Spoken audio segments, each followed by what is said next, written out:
Hello दोस्तों, स्वागत है आपका एक बार फिर से मेरे इस यूट्यूब चैनल पर। और आज की इस क्लास में हम प्रश्नावली 7.2 कक्षा 10 की जो प्रश्न अपने 7, 8 और 9 है, शायद 8, 9, 10 प्रश्न हैं। ये 3 प्रश्न हैं, ये आज हम करेंगे। और एक तीसरा प्रश्न हमने नहीं किया था, वो भी आज मैं आपको करा दूंगा। तो कुल मिलाकर आज की इस क्लास में हम कक्षा 10 की प्रश्नावली 7.2 के 4 प्रश्न करेंगे, ठीक है ना। पहले तीसरा प्रश्न सबसे लास्ट में करेंगे और उससे पहले हम 3 प्रश्न करेंगे, ठीक है। तो सवाल देखते हैं। आज का अपना पहला सवाल है, ठीक है, 8वां सवाल है 7.2 का, और पीछे के सवाल हमने कर लिए हैं। तो 8वां सवाल मैं पढ़ता हूँ, देखो। यदि ए और बी क्रमशः -2, -2 और 2, -4 हो तो बिंदु P के निर्देशांक ज्ञात कीजिए ताकि AP बराबर 3/7 AB हो और P रेखाखंड AB पर स्थित हो। ये क्या कह रहा है? 8वां क्वेश्चन है अपना। देखो मैं आपको बताता हूँ क्या कहना चाहता है। 8वां क्वेश्चन है और चैप्टर है 7.2, ठीक है।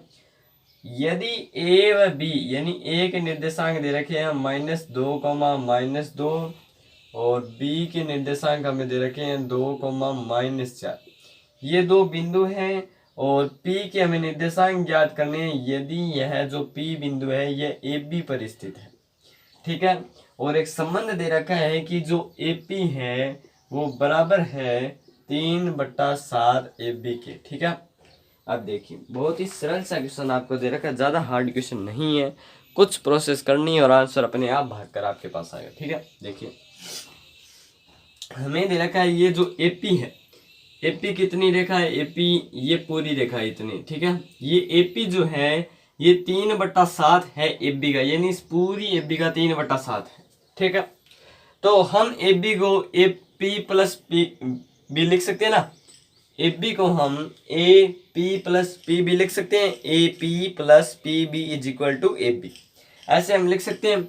तो यहाँ पे देखिए AP बराबर 3, ये जो बट्टे में 7 है ना, ये गुणा में है तो ये इधर आएगा, तो ये बट्टे में 7 यानी भाग में, और इधर भेजेंगे तो ये गुणा में आ जाएगा, यानी 7 AP, ठीक है। और 3 यहाँ पर AB को हमने लिख दिया AP प्लस PB। यहाँ तक किसी को कोई दिक्कत नहीं है? दिक्कत, ठीक है ना, क्योंकि AB को हमें ऐसा लिख सकते हैं और 7 को हमने इधर भेज दिया। अब देखो 7AP बराबर 3, इन दोनों से गुणा होगा तो पहले इससे गुणा होगा, यानी 3AP प्लस फिर 3 इससे गुणा होगा तो 3PB, ठीक है। ये प्लस के साथ AP है और ये भी प्लस के साथ AP है, 3AP है। इसको इधर लाएंगे तो ये माइनस का हो जाएगा, तो क्या हो जाएगा? 7AP minus 3AP is equal to 3PB, हो गया ना। अब AP समान है तो 7 में से 3 चले जाएंगे तो ये हो जाएगा 4AP is equal to 3PB, ठीक है। अब AP को चाहे तो आप इधर रख लें और PB को इधर ले आए, और 3 को यहाँ पर रख ले और 4 को उधर ले जाए। यानी ये जो इंग्लिश वाले मैटर है इसको सारा इधर ले आए और जो आंकिक मान है उसको सारे उधर भेज दें। तो AP इस PB को इसके नीचे ले आएंगे और ये 3 यहीं पे रहेगा और 4 को इसके नीचे ले आएंगे। फिर हम इसको ऐसे लिख सकते हैं AP अनुपात PB is equal to 3:4। AP और PB का अनुपात 3:4 के बराबर है। यानी AP ये जो AP है ये इस पूरी AB का 3 भाग है, और जो आपका PB है ये इस पूरी रेखाखंड का 4 भाग है। तो हमें M1 व M2 के मान प्राप्त हो गए। अब हम P के निर्देशांक आराम से निकाल सकते हैं, ठीक है ना। कैसे किया? ये हमें दे रखा था, हमने इस 7 को इधर भेज दिया तो ये गुणा में आ गया। फिर हमने AB को ये दोनों जोड़ कर लिख दिया AP प्लस PB, इसको अंदर गुणा कर दिया और ये आपको सिस्टम प्राप्त हो गया। फिर इसको हमने सोल्व कर लिया, अंत में हमने इसको रेशियो में लिख दिया, ठीक है। तो M1 और M2 के मान आ गए हैं। अब हम निर्देशांक आराम से याद कर लेंगे। तो M1 is equal to 3, M2 is equal to 4 और -2, -2 और 2, -4। अब हम निर्देशांक याद कर लेंगे P के, किससे? विभाजन सूत्र से। विभाजन सूत्र विभाजन सूत्र क्या कहता है कि किसी भी बिंदु P के निर्देशांक x y जो हैं वो बराबर होंगे। सीधे सूत्र लगा रहा हूँ मैं, ठीक है। M1 x2, M1 का मान है 3, x2 का मान है 2, 3 दूनी 6, plus 2x1 4 minus 2 minus 8 4 into 2 8 और माइनस इंटू प्लस माइनस बट्टे में m1 प्लस m2 यानी 3 प्लस 4 यानी 7 m1 y2 तो 4 तेरी 12 और plus into minus m2 y1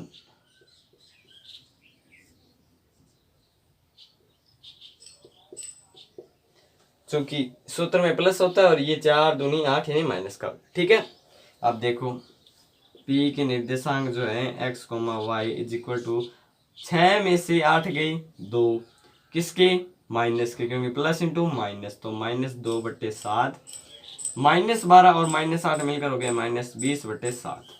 ये आपके इस P के निर्देशांक आ गए -2/7 -20/7।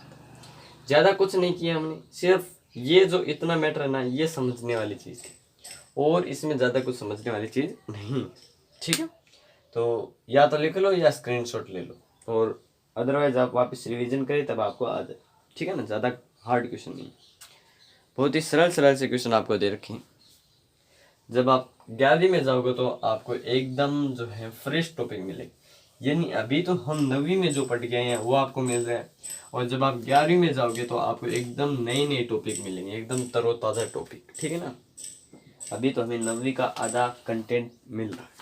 ठीक है, अब देखो 10वां क्वेश्चन देखो, 9वां क्वेश्चन करना ना। 9वां क्वेश्चन देखो, बिंदु A -2,2 और B 2,8 को जोड़ने वाले रेखाखंड AB को 4 बराबर भागों में विभाजित करने वाले बिंदुओं के निर्देशांक ज्ञात कीजिए। पढ़ने में बहुत बड़ा है लेकिन सॉल्यूशन बहुत ही छोटा सा है। ठीक है, दो बिंदु हैं AB, A के हैं -2,2 और B के हैं 2,8। A के निर्देशांक दे रखे हैं -2,2 और B के निर्देशांक दे रखे हैं 2,8। यही तो है, -2,2 और 2,8। इस रेखाखंड को 4 बराबर भागों में यानी एक ये रहा, दूसरा ये रहा, तीसरा ये रहा, चौथा ये रहा, तो 4 बराबर भाग हो गए। ठीक है, इन दोनों को मिला दे तो ये रेखाखंड जो है इतना, ये इस पूरी रेखाखंड के बराबर होगा ना, ये बराबर होगा इसके, और हम इनका जो अनुपात है वो आपस में बराबर है, इसलिए सबका अनुपात क्या होगा 1:1:1:1:1। ठीक है, ऐसा लिख सकते हैं क्योंकि सभी के जो हैं लंबाई बराबर है। हमें इन चारों बिंदुओं के निर्देशांक ज्ञात कर लें। इनके नाम दिए हुए AB, इनको मान लेते हैं P, इसको मान लेते हैं M, इसको मान लेते हैं N। ठीक है, इन तीनों के निर्देशांक हमें ज्ञात करने। अब देखो पहले हम बिंदु B की बात करेंगे, इन दोनों को छोड़ते हैं, पहले हम सीधे बिंदु B की बात करते हैं।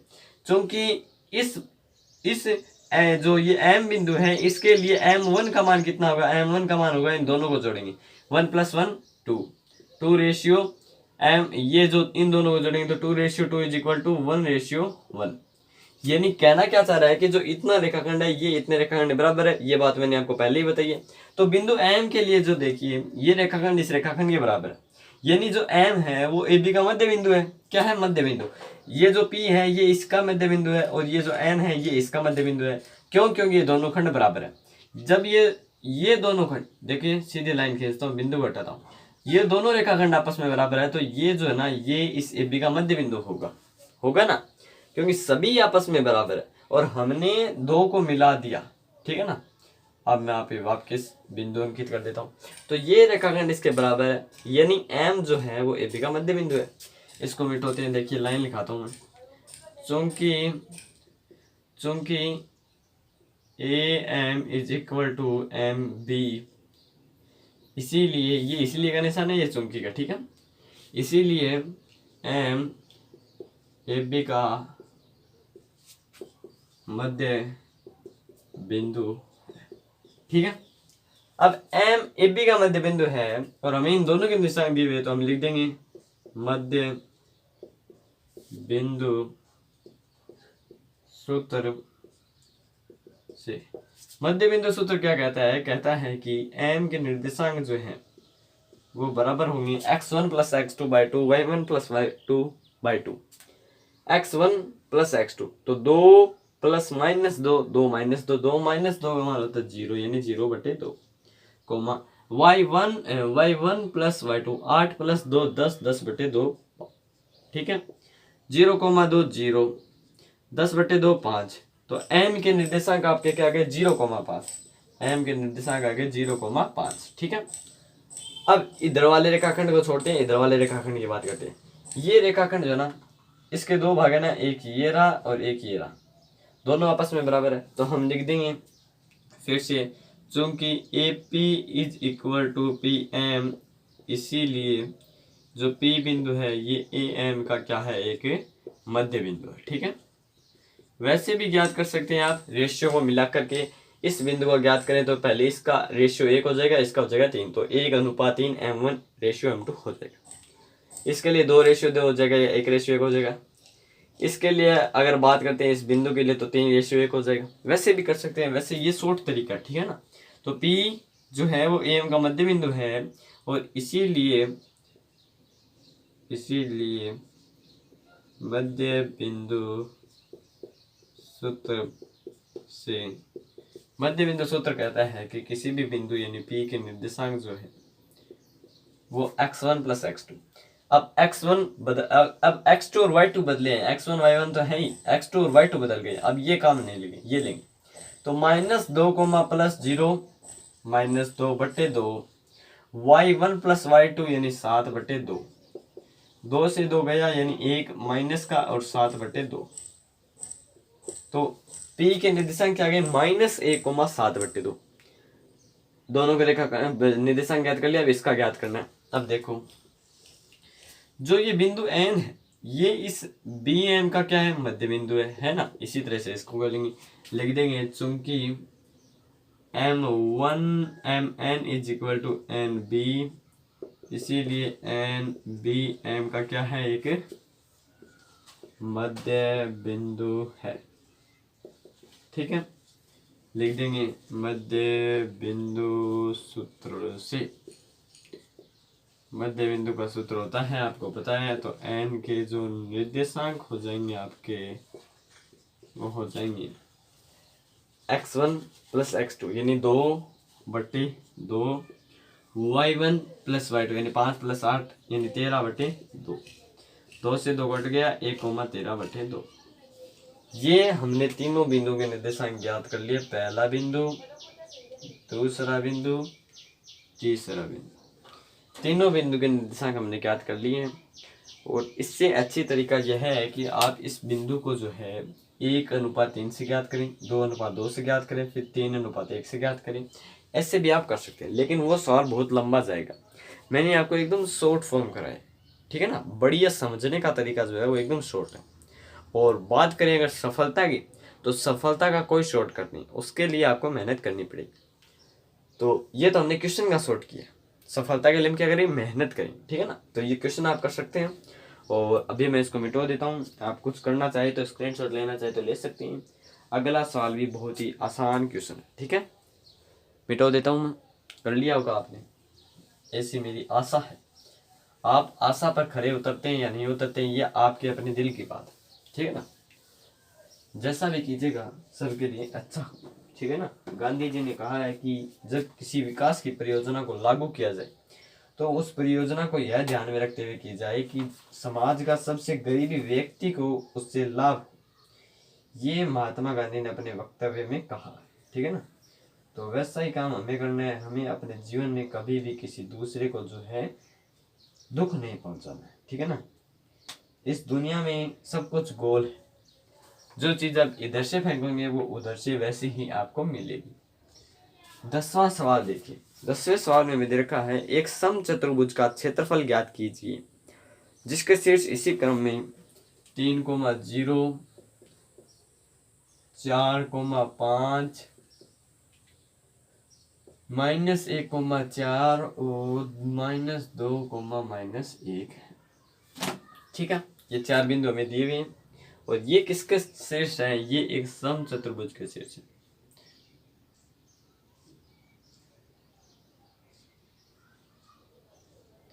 ये आपका एक समचतुर्भुज शीर्ष है।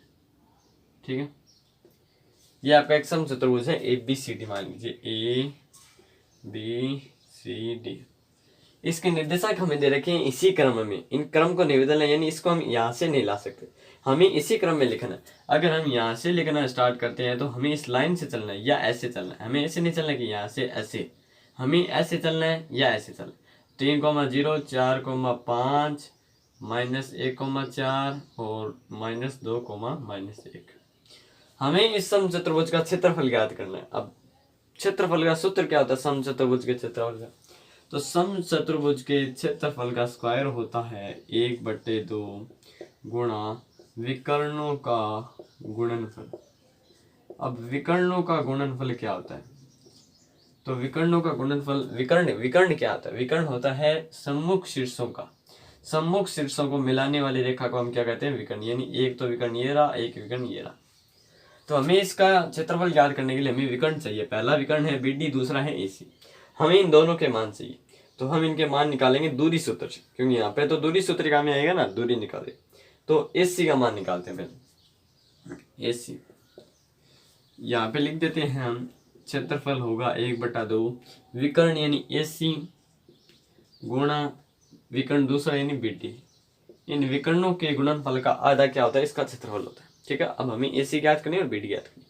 AC ज्ञात कर रहे हैं तो AC A के निर्देशांक हैं 3,0 और C के निर्देशांक है -1,4। दूरी सूत्र से लिख देंगे, दूरी सूत्र से। दूरी सूत्र कहता है कि x2 में से x1 घटा दो, फिर y2 में से y1 घटा दो, उसका स्क्वायर कर दो।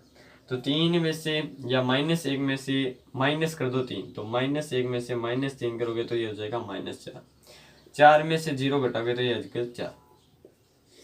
माइनस का स्क्वायर होता है +4 का स्क्वायर होता है 16, 4 का स्क्वायर होता है 16, ये हो जाएगा √32। ठीक है, √32 को हम लिख सकते हैं 2 दूनी 4 दूनी 8 दूनी 16 दूनी 32। इन दोनों की जोड़ी बननी है तो इन दोनों को बाहर लेंगे तो 2 × 2 4, 4 √2 मात्रक। ठीक है, ये लिख देना। ये नहीं लिखोगे तो आपको नंबर नहीं मिलेंगे। ठीक है, हमें क्यों दिया हुआ नहीं है, हम लिख देंगे मात्रक, कुछ भी आप अपने मर्जी अनुसार कर। तो ये आ गया AC का मान। इसी तरह से हम निकालते हैं BD का मान। BD का मान